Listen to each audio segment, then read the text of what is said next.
आज हम लोग आपकी कक्षा 10 की जो हिंदी की पाठ्य पुस्तक है उसमें जो अनिवार्य संस्कृत दिया हुआ है, आज हम लोग इसके तीसरे पाठ वीरः वीरेण पूज्यते, जिसका हिंदी अर्थ होता है वीर के द्वारा वीर पूजा जाता है, इसके चौथे गद्यांश का हिंदी अनुवाद सीखेंगे।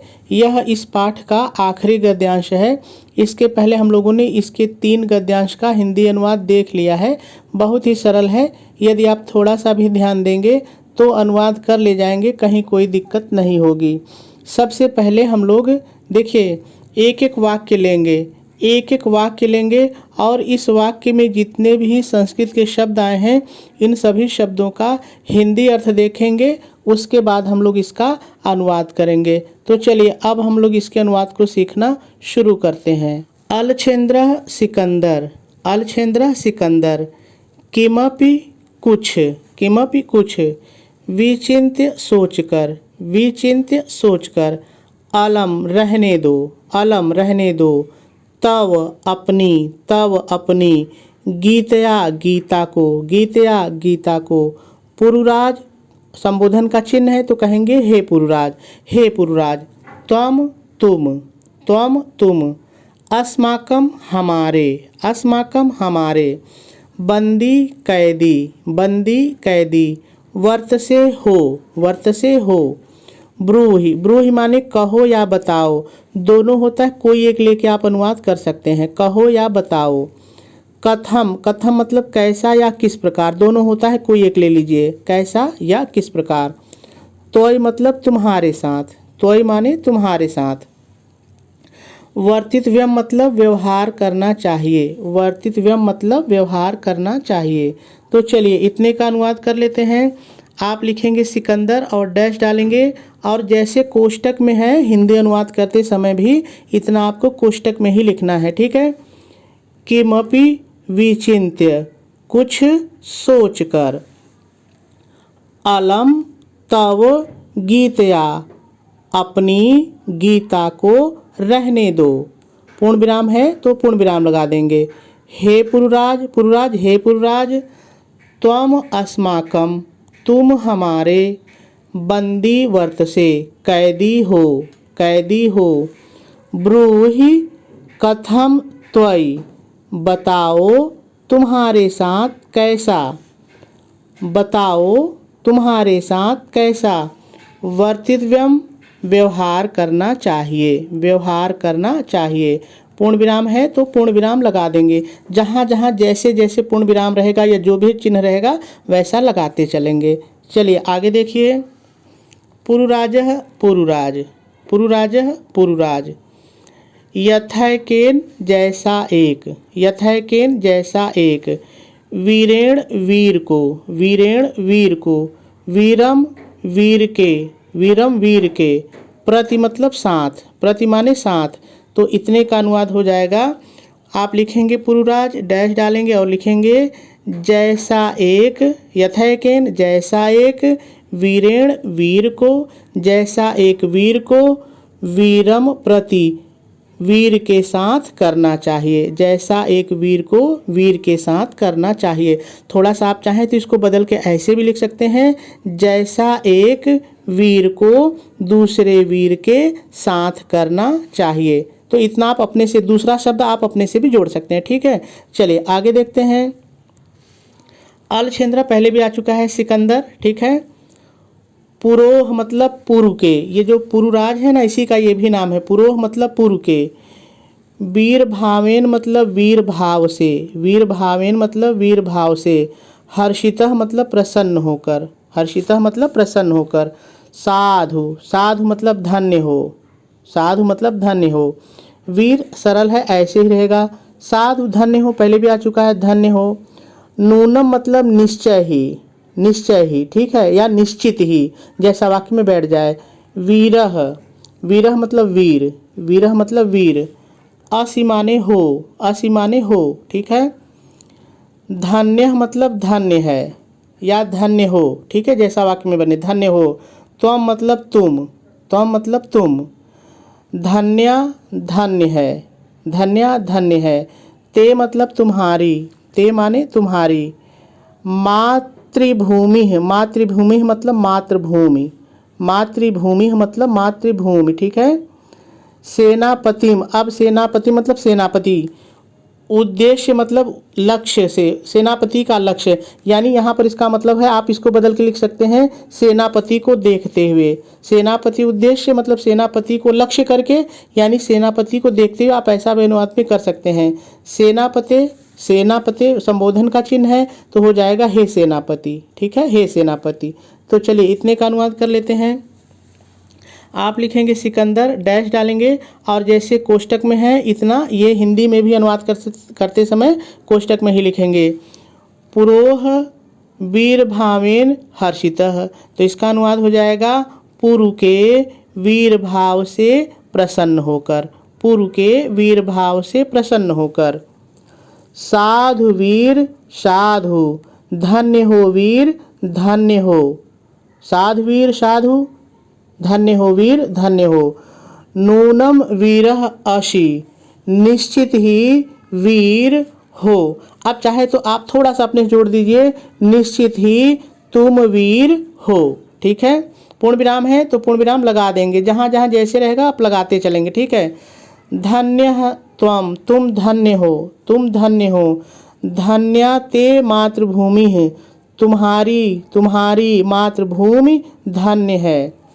सेनापतिम उद्देश्य, सेनापति को देखते हुए या सेनापति को संबोधित करके। सेनापति, हे सेनापति, हे सेनापति, और पूर्ण विराम लगा देंगे, ठीक है। तो इतने का हो गया। चलिए अब आगे देखते हैं।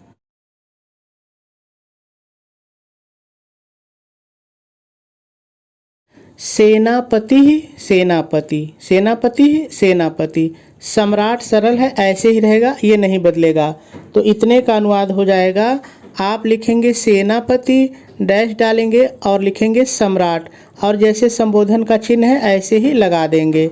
चलिए आगे देखते हैं। अलछेंद्र सिकंदर, अलछेंद्र सिकंदर। वीरस्य मतलब वीर, वीरस्य मतलब वीर। पुरुराजस्य मतलब पुरुराज के, पुरुराजस्य मतलब पुरुराज के। बंधनानि मतलब बंधन को, बंधनानि मतलब बंधन को। मोचय, मोचय माने खोल दो, मोचय माने खोल दो। तो इतने का अनुवाद हो जाएगा। आप लिखेंगे सिकंदर, डैश डालेंगे और डैश डाल करके लिखेंगे वीर पुरुराज के बंधन को खोल दो, और जैसे पूर्ण विराम है ऐसे ही लगा देंगे। चलिए आगे देखते हैं। सेनापति, सेनापति, सेनापति, सेनापति। यत माने जो, यत माने जो। सम्राट सरल है, ऐसे ही रहेगा, आप चाहें तो सम्राट की कर सकते हैं, ठीक है। आज्ञापयत मतलब आज्ञा, आज्ञापयत मतलब आज्ञा। तो इतने का अनुवाद हो जाएगा। आप लिखेंगे सेनापति, डैश डालेंगे और डैश डाल करके लिखेंगे जो सम्राट की आज्ञा, और जैसे पूर्ण विराम है ऐसे ही पूर्ण विराम लगा देंगे। चलिए अब आगे देखते हैं। अलछेंद्र सिकंदर, अलछेंद्र सिकंदर। एकेन एक, एकेन एक। हस्तेन हाथ से, हस्तेन हाथ से। पुरोह, पुरोह मतलब पुरु का, पुरोह मतलब पुरु का। द्वितीयेन, द्वितीयेन मतलब दूसरे से, द्वितीयेन मतलब दूसरे से। च माने और, च माने और। आंभिकस्य, आंभिकस्य मतलब आंभी का, नाम है आंभी का, ठीक है। हस्त मतलब हाथ, हस्त माने हाथ। गृहीत्वा मतलब पकड़कर, गृहीत्वा मतलब पकड़कर। वीर सरल है, ऐसे ही रहेगा, बदलेगा नहीं। पुरुराज, और संबोधन का चिन्ह है तो आप कह सकते हैं हे पुरुराज, ठीक है, हे पुरुराज। सखे मतलब मित्र, सखे मतलब मित्र। आंभिक, और संबोधन का चिन्ह है तो आप कह सकते हैं हे आंभिक, हे आंभिक, ठीक है। इतः परम, दोनों को एक साथ लेंगे, इतः परम तो हो जाएगा अब से, इतः परम मतलब अब से। वयम माने हम, वयम माने हम। सर्वे माने सब, सर्वे माने सब, तो वयम सर्वे का मतलब हो जाएगा हम सब, ठीक है। समान मित्राणि, देखिए समान मित्राणि का मतलब है समान रूप से मित्र हैं, समान रूप से मित्र हैं। इदानीम अब, इदानीम अब, मैत्री मित्रता का, मैत्री मित्रता का। महोत्सवम महोत्सव, महोत्सवम महोत्सव। संपादयामः, संपादयामः मतलब मनाते हैं, मनाते हैं, ठीक है। सर्वे मतलब सभी, सर्वे मतलब सभी। निर्गच्छन्ति मतलब निकल जाते हैं, निर्गच्छन्ति मतलब निकल जाते हैं। तो चलिए इसका अनुवाद देखते हैं। आप लिखेंगे सिकंदर, डैश डालेंगे और लिखेंगे एक हाथ से पुरुका और दूसरे हाथ से आंभिक का हाथ पकड़कर, और इतना कोष्टक में है तो कोष्टक लगा देंगे, ठीक है। हे वीर पुरुराज, हे मित्र आंभिक, अब से हम सभी समान रूप से मित्र हैं। कामा है तो कामा लगा देंगे। इदानीम यानी कि अब मित्रता का महोत्सव मनाते हैं, सभी निकल जाते हैं, और आपका अनुवाद हो जाएगा। चलिए एक बार इतना फिर से देख लेते हैं। आप सिकंदर लिखेंगे, डैश डालेंगे। एकेन हस्तेन पुरोह, एक हाथ से पुरु का, द्वितीयेन च आंभिकस्य, और दूसरे हाथ से आंभिक का, हस्त गृहीत्वा हाथ पकड़कर। क्या कहता है सिकंदर? हे वीर पुरुराज, हे मित्र आंभिक, अब से वयम सर्वे हम सभी समान मित्राण समान रूप से मित्र हैं। इदानीम अब मैत्री महोत्सवम मित्रता का महोत्सव संपादयाम मनाते हैं। सर्वे निर्गच्छन्ति सभी निकल जाते हैं, और इसका अनुवाद पूरा हो जाएगा। चलिए अब हम लोग देखते हैं कि संस्कृत के गद्यांश पर किस तरह से प्रश्न पूछे जाते हैं और उसका उत्तर हम लोग किस तरह से लिखेंगे। तो चलिए सबसे पहले हम लोग देख लेते हैं कि आखिर प्रश्न पूछता कैसे है। तो देखिए प्रश्न इसी तरह से पूछता है, निम्नलिखित संस्कृत गद्यांशों में से किसी एक, देखिए दो गद्यांश दिए रहते हैं, उसमें से कोई एक जो आपको सरल लगे, ठीक है। किसी एक का ससंदर्भ, देखिए ससंदर्भ का मतलब होता है कि आपको संदर्भ भी लिखना पड़ेगा और प्रसंग भी। ऐसा नहीं कि केवल आप संदर्भ लिख देंगे, संदर्भ और प्रसंग दोनों लिखना है, ठीक है। उसके बाद क्या करना है, हिंदी में अनुवाद कीजिए, उसके बाद आपको हिंदी में अनुवाद करना है। तो कुल मिलाकर के 3 चीज़ें आपको लिखनी रहेंगी, संदर्भ, प्रसंग और फिर अनुवाद। तो चलिए कैसे लिखना है ये भी देख लेते हैं। सबसे पहले आप प्रश्नोत्तर नंबर कॉपी के एकदम बीचों बीच डालेंगे, ठीक है। और मोटी पेन से, काले रंग की पेन से जैसे मैंने डाला है ऐसे ही डालेंगे, और बीच में कुछ जगह खाली छोड़ देंगे, बिल्कुल सटा के नहीं लिखेंगे। उसके बाद आप संदर्भ हेडिंग डालेंगे और डैश डाल करके लिखेंगे, प्रस्तुत नाट्यखंड हमारी पाठ्य पुस्तक हिंदी के संस्कृत खंड में संकलित वीरः वीरेण पूज्यते नामक पाठ से लिया गया है, और पूर्ण विराम लगा देंगे। देखिए चूंकि संस्कृत के पाठ में लेखक नहीं होते हैं तो लेखक का नाम नहीं लिखना है, ठीक है। अब यहाँ आपको ध्यान क्या देना है कि ये जो संस्कृत खंड आएगा हमेशा इसको काले रंग की पेन से लिखिएगा और सिंगल इन्वर्टेड कामा में लिखिएगा, और उसके बाद जो पाठ का नाम रहेगा या जो शीर्षक का नाम रहेगा उसको भी काले रंग की पेन से और सिंगल इन्वर्टेड कामा से ही लिखिएगा, ठीक है। तो इस तरह से आपका संदर्भ पूरा हो गया। चलिए अब दूसरा प्रसंग है, तो प्रसंग लिखते हैं। आप प्रसंग हेडिंग डालेंगे और डैश डाल के लिखेंगे। देखिए प्रसंग में हम लोग वही चीज़ लिखते हैं जो कि संस्कृत गद्यांश में बताया गया होता है। तो आप खुद ही देखिए कि इसमें जो चीज़ बताया गया है ना, मैंने उसी को प्रसंग बनाया है। कैसे, आप पढ़ लीजिए।